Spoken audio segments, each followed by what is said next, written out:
In 1880, at Martin's Bay, roughly 30 kilometers or 18 miles north of Milford Sound in Fiordland, New Zealand, Alice McKenzie, aged 7 or 8 at the time, would describe in her diary jottings of her everyday life an encounter with a large, peculiar blue bird at the point where the bush line and the beach met.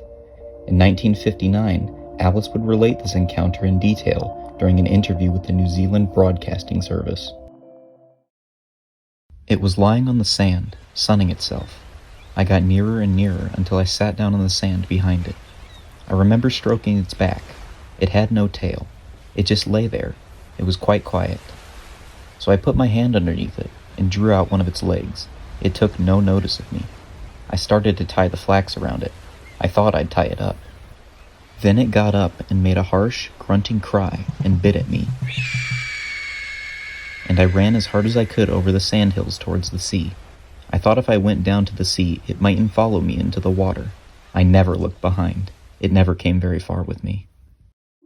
When I got home and told my father, he came to have a look, but the bird was gone when he came. He saw its tracks where it had followed me from the top of the sandhills, but it didn't go over them. He had a foot rule in his pocket and he measured. From the heel to the middle toe was 11 inches. She further described the bird as being pukeko blue, a color ascribed to certain species and subspecies of purple swamp hen throughout New Zealand. Its rump feathers were curved. The legs were as thick as her wrist, covered in scales and of a dark green quality. When it stood up, it seemed as tall as she was, perhaps just shy of 4 feet.